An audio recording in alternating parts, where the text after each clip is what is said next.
नमस्कार दोस्तों, स्वागत है आपका गौरव ज्ञान अकेडमी पर। मैं नितिका।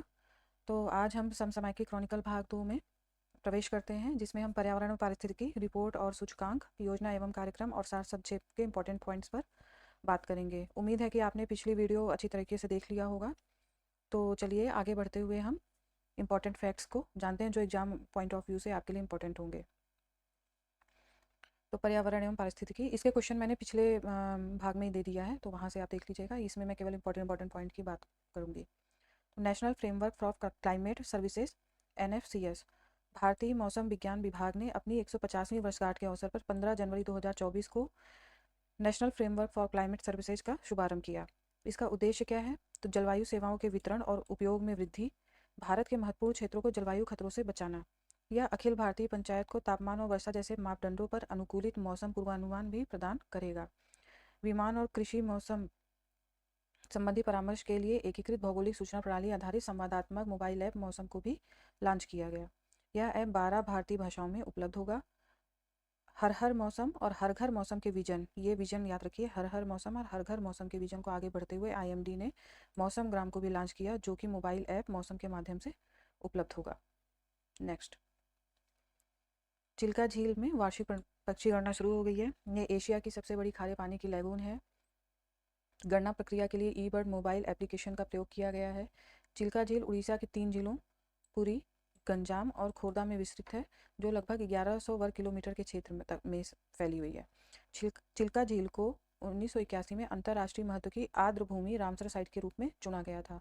झील के अंदर स्थित नालाबंदी पर एक पक्षी अभ्यारण्य, जिसे वन्यजीव संरक्षण अधिनियम 1972 के तहत संरक्षण प्राप्त किया गया था। तो इसमें इतना ज़्यादा कुछ इंपॉर्टेंट नहीं है। कभी कभी UPSC में ऐसे पूछ लेते हैं कि चिल्का झील के उड़ीसा का 3 जिले दे देंगे उड़ीसा के, तो वो पूछ लेंगे कि कौन कौन से जिलों में स्टेटमेंट के तौर पर, या फिर ये नालाबंदी, ये इंपॉर्टेंट फैक्ट है, इसे याद रखिएगा।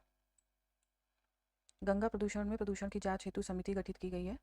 तो NGT ने उत्तर प्रदेश के प्रयागराज में माघ मेला उत्सव के दौरान गंगा नदी में प्रदूषित पानी छोड़े जाने वाली याचिका के संबंध में एक समिति की जांच का गठन किया है। नेशनल ग्रीन ट्रिब्यूनल एक वैधानिक निकाय है, NGT के बारे में है ये, जिसे 2010 में गठित किया गया था, अधिनियम के तहत इसे स्थापित किया गया था। उत्तर प्रदेश प्रदूषण नियंत्रण बोर्ड एक राज्य एजेंसी है। इसकी स्थापना 1975 में जल प्रदूषण की रोकथाम और नियंत्रण अधिनियम के तहत की गई थी। यह एजेंसी उत्तर प्रदेश राज्य में वायु, जल और ध्वनि प्रदूषण की रोकथाम, नियंत्रण और कमी के लिए जिम्मेदार है। हिमाचल प्रदेश बनेगा स्वच्छ एवं हरित ऊर्जा राज्य। तो 31 मार्च 2026 तक स्वच्छ एवं हरित ऊर्जा राज्य बनाने का निर्णय किया गया है। राज्य सरकार के द्वारा 1 जनवरी 2024 को 2 बड़े फैसले लिए गए, जिसमें 1 जनवरी 2024 से सभी सरकारी कार्यालय में पेट्रोल या डीजल वाहन खरीदने पर रोक लगा दी गई। दूसरा है, सौर ऊर्जा संयंत्र के निर्माण हेतु 3 बीघे जमीन का दान करने वाले लोगों को प्रत्येक माह 20,000 रुपये का भुगतान किया जाएगा। सरकारी विभागों में पेट्रोल और डीजल वाहनों की खरीद पर रोक लगाने वाला हिमाचल प्रदेश पहला राज्य बना है, तो ये बहुत इंपॉर्टेंट है। नेक्स्ट, असम के वन्यजीव अभ्यारण्य में गैंडों की वापसी। मध्य असम के लाओ खोआ बुराचा पोरी वन्यजीव अभ्यारण्य में 40 वर्षों के बाद एक सींग वाले गैंडों की वापसी हुई है। जबकि यहाँ पे जो और वन्यजीव अभ्यारण्य है, उनमें ऑलरेडी गैंडे ही गैंडे पाए जाते हैं मेजर रूप में, जिसमें ओरंग राष्ट्रीय उद्यान और काजीरंगा राष्ट्रीय उद्यान है। अब से ये तीसरा जो है, लाओ खोआ बुराचा पोरी वन्यजीव अभ्यारण्य, इसमें भी ये किया जा रहा है। नेक्स्ट, झारखंड में गिद्ध रेस्टोरेंट स्थापित किया गया है, गिद्धों की घटती आबादी को संरक्षित करने के लिए। अगला है, पेंच टाइगर रिजर्व भारत का पहला डार्क स्काई पार्क है। महाराष्ट्र में पेंच टाइगर रिजर्व भारत का पहला और एशिया में 5वां डार्क स्काई पार्क बना। यहाँ एक रात्रि वेधशाला जो तारा अवलोकन के लिए निर्दिष्ट की गई है, उसका भी स्थापना किया गया है। यहाँ पर डार्क स्काई संरक्षण एक ऐसा क्षेत्र है जो पार्क या वेधशाला के आसपास बनाया जाता है। यह कृत्रिम प्रकाश प्रदूषण को भी सीमित करता है। भारत का पहला डार्क स्काई संरक्षित क्षेत्र हॉनले में स्थित भारतीय खगोलीय वेधशाला, जो उच्च ऊंचाई वाला खगोल विज्ञान स्टेशन है, यह भारतीय खगोल भौतिकी संस्थान द्वारा संचालित होता है। और पेंच टाइगर रिजर्व भारत के प्रमुख बाघ रिजर्व में से एक है। 2 राज्यों में विस्तृत है, ये मध्य प्रदेश और महाराष्ट्र में। नेक्स्ट, दार्जिलिंग चिड़ियाघर में हिम तेंदुओं की सबसे बड़ी संख्या। दार्जिलिंग में Padmaja Naidu Himalayan zoological park 1980 के दशक से हिम तेंदुओं के सफलतापूर्वक प्रजनन के लिए चर्चित। ये बहुत इंपॉर्टेंट है, क्योंकि सीधे ये भी पूछ सकते हैं कि Padmaja Naidu Himalayan zoological park कहाँ पर स्थित है, तो ये चीज़ ध्यान रखिएगा। 40 वर्षों के संरक्षण प्रजनन कार्यक्रम के बाद दार्जिलिंग चिड़ियाघर में अब विश्व की सबसे बड़ी कैप्टिव हिम तेंदुओं की आबादी पाई गई है। दार्जिलिंग चिड़ियाघर में हिम तेंदुआ संरक्षण प्रजनन कार्यक्रम देश का पहला और एकमात्र संरक्षण कार्यक्रम है। इसकी शुरुआत 1985 में की गई थी। कार्यक्रम का प्रमुख आकर्षण हिम तेंदुआ प्रजनन के लिए एक व्यापक आनुवंशिक पूल का उपयोग करना है। भारत सरकार द्वारा हिम तेंदुओं की आबादी और उनके आवासों की सुरक्षा संरक्षण के लिए 2009 में प्रोजेक्ट स्नो लेपर्ड शुरू किया गया था। 2020 में संयुक्त राष्ट्र विकास कार्यक्रम की सीकर हिमालय परियोजना के तहत भारत का पहला हिम तेंदुआ संरक्षण केंद्र स्थापित करने की परियोजना उत्तरकाशी उत्तराखंड में शुरू की गई थी। अब रिपोर्ट और सूचकांक में देखते हैं। शिक्षा की वार्षिक स्थिति रिपोर्ट 2023 बियॉन्ड बेसिक्स नामक शीर्षक से ये भी पूछ सकते हैं कि बियॉन्ड बेसिक्स रिपोर्ट जो है किस क्षेत्र से संबंधित है, तो शिक्षा पर है, जिसमें भारत के युवाओं के बीच बुनियादी साक्षरता संख्यात्मकता के स्तर का विश्लेषण किया गया है। इसमें बहुत सारे फैक्ट्स दिए हुए थे, लेकिन वो एग्जाम पॉइंट ऑफ व्यू से इंपॉर्टेंट नहीं थे। TCS वैश्विक सूची में दूसरा सबसे मूल्यवान IT ब्रांड फाइनेंस द्वारा 2024 ग्लोबल 500 IT सर्विसेज रैंकिंग के अनुसार TCS विश्व में दूसरी मूल्यवान IT ब्रांड कंपनी बन गई है, जबकि इंफोसिस तीसरे स्थान पर है। एक्सेंचर, ध्यान रखिएगा, विश्व का सबसे मूल्यवान IT ब्रांड है। यह आयरिश अमेरिकी पेशेवर सेवा कंपनी है। ये चीज़ ध्यान देने वाली है।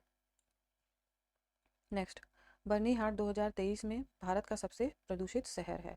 Think tank centre for research on energy and clean air CREA द्वारा जारी एक रिपोर्ट के अनुसार मेघालय का बर्नी हाट, ये शहर जो है मेघालय में है, भारत के प्रदूषित शहरों की सूची में शीर्ष स्थान पर है।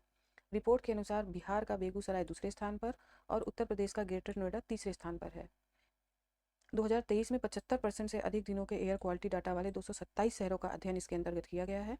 इन शहरों में 85 को राष्ट्रीय स्वच्छ वायु कार्यक्रम के तहत शामिल किया गया है। नेक्स्ट, विश्व आर्थिक स्थिति एवं संभावनाएं 2024 रिपोर्ट। आर्थिक एवं सामाजिक मामलों के UN विभाग UNDESA में 4 जनवरी 2024 को प्रकाशित है। ये संयुक्त राष्ट्र की रिपोर्ट के अनुसार भारतीय अर्थव्यवस्था 2024 को 6.2% की दर से बढ़ेगी। वर्ष 2025 में भारत का GDP 6.6 रहने का अनुमान है। नेक्स्ट, विश्व की सबसे अमीर महिला बनी फ्रांसुआ बेटनकोर्ट मायर्स। ये मायर्स विश्व की सबसे बड़ी कॉस्मेटिक कंपनी लॉरियल की उत्तराधिकारी हैं, जो महिलाओं में सबसे अमीर हुई हैं, और वैसे इनका नंबर 12th है पूरे अगर विश्व में देखा जाए तो। नेक्स्ट, वैश्विक सहयोग बैरोमीटर रिपोर्ट 2024, ये विश्व आर्थिक मंच के द्वारा जारी की जाती है। सीधे सीधे ये रिपोर्ट भी पूछ सकते हैं कि किसके द्वारा जारी की गई, तो ये याद रखना है, विश्व आर्थिक मंच के द्वारा। ऑक्सफैम की इनइक्वालिटी लिंक रिपोर्ट 15 जनवरी 2024 को प्रकाशित हुई है। ये अमीरों और गरीबों के मध्य वैश्विक असमानता 25 वर्षों में पहली बार सबसे ज़्यादा निम्न स्तर पर आ गई है, और गरीबी को पूरी तरह से खत्म करने में अभी भी 229 वर्ष और लगेंगे। नेक्स्ट, मीडिया पर विश्वास के मामले में भारत चौथे स्थान पर। एडेलमैन ट्रस्ट बैरोमीटर 2024 नामक रिपोर्ट के अनुसार व्यवसाय और गैर सरकारी संगठनों पर भरोसे के मामले में भारत शीर्ष स्थान पर है। मीडिया पर विश्वास करने के मामले में भारत चौथे स्थान पर है। सरकार पर भरोसे के मामले में 5वें स्थान पर है। मीडिया पर भरोसे के मामले में चीन शीर्ष स्थान पर है, जो कि सबसे भ्रष्ट मीडिया यहीं की है।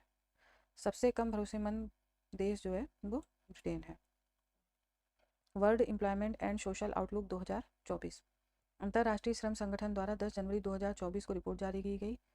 वर्ष 2024 में वैश्विक बेरोजगारी दर 5.2% तक बढ़ने की संभावना है। फोर्ब्स ने जारी किया एक रिपोर्ट जिसमें बताया कि कुवैती दिनार विश्व की सबसे मजबूत करेंसी है। इसमें पहले नंबर पर कुवैती दिनार है, सेकंड पर बहरीन है, थर्ड पर ओमानी है, अमेरिकी डॉलर आपका 10वें स्थान पर है। ग्लोबल फायर पावर रैंकिंग 2024 सैन्य शक्ति रैंकिंग के अनुसार यह रैंकिंग सैन्य शक्ति को दर्शाती है।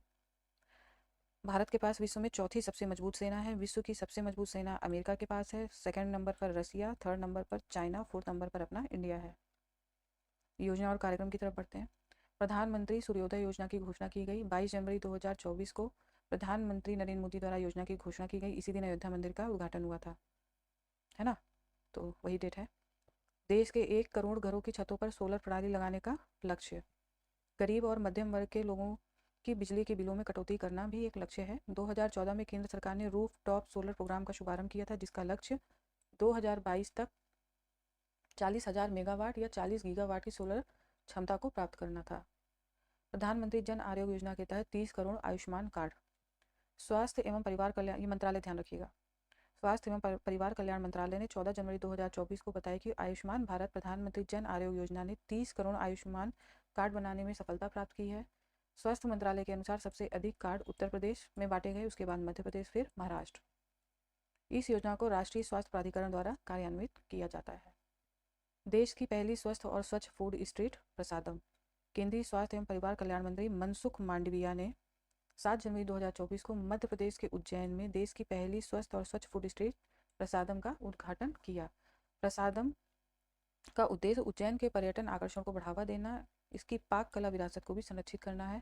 इसके तहत आप देखेंगे कि मोटे अनाजों से बने पारंपरिक व्यंजन जैसे राजगीरा, सांवा, कुट्टू, रागी आदि को परोसा जाएगा। नेक्स्ट, स्वामित्व योजना सर्वश्रेष्ठ नवाचार पुरस्कार से सम्मानित। पंचायती राज मंत्रालय की, ये मंत्रालय ध्यान रखना है, स्वामित्व योजना को Indian school of business Hyderabad में आयोजित लोक नीति संवाद 2024 के दौरान नवाचार सैंडबॉक्स प्रस्तुति के लिए सर्वश्रेष्ठ नवाचार पुरस्कार दिया गया।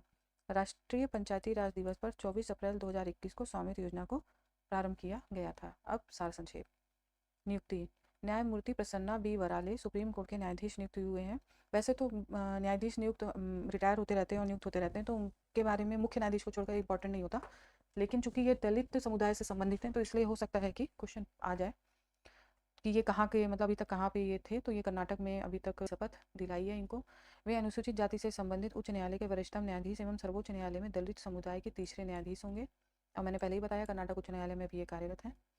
साइमा वाजिद, बहुत इंपॉर्टेंट है, इसे ध्यान रखिए, बहुत इंपॉर्टेंट क्वेश्चन है, ये आएगा ही आएगा। साइमा वाजिद WHO की क्षेत्रीय निदेशक नियुक्त हुई हैं। बांग्लादेश की साइमा वाजिद की विश्व स्वास्थ्य संगठन दक्षिण पूर्व एशिया क्षेत्र की क्षेत्रीय निदेशक के रूप में इन्हें नियुक्ति मिली है। वर्तमान में भारत की पूनम खेत्रपाल सिंह क्षेत्रीय निदेशक के रूप में कार्यरत हैं। 1 फरवरी 2024 से साइमा वाजिद कार्यभार संभालेंगे। अरविंद पनगड़िया 16वें वित्त आयोग के अध्यक्ष नियुक्त हुए हैं। वित्त आयोग से जरूर क्वेश्चन आता है।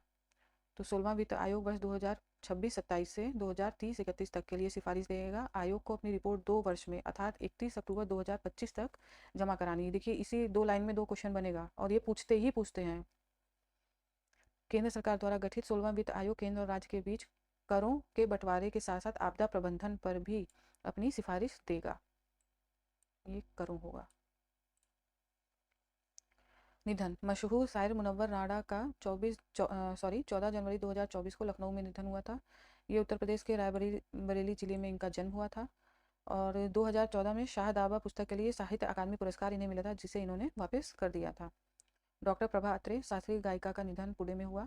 हिंदुस्तानी शास्त्रीय संगीत के किराना घराना से, ये घराना भी पूछ लेते हैं, ध्यान रखिएगा, से संबंध रखने वाले डॉक्टर अत्रे को भारत सरकार ने 3 पद्म पुरस्कारों से सम्मानित किया था, यानी पद्म भूषण, पद्म विभूषण, पद्मश्री, तीनों से इन्हें। नेक्स्ट, उस्ताद रशीद खान, हिंदुस्तानी शास्त्रीय गायक का कोलकाता में 55 वर्ष की आयु में कैंसर के कारण निधन हुआ। बदायूं में जन्मे राशिद खान गायक की एक शैली रामपुर सहसवान गायकी के प्रतिपादक थे और ये ग्वालियर घराने से संबंधित है। पुरस्कार देख लीजिए। कर्पूरी ठाकुर को मरणोपरांत भारत रत्न मिला है, जो बिहार के पूर्व मुख्यमंत्री रह चुके हैं। इन्हें ये सम्मान समानता, वंचितों की मदद और सशक्तिकरण की दिशा में कार्य करने हेतु दिया गया है। तो चलिए धन्यवाद। क्रॉनिकल ये कंप्लीट हो गई, तो आप लोग इसे ध्यान से देखिएगा और प्लीज़ मेरे चैनल को सब्सक्राइब कीजिए, शेयर कीजिए, लाइक कीजिए, ताकि मुझे भी मोटिवेशन मिलता रहे। ओके, आपका दिन शुभ हो। नमस्कार।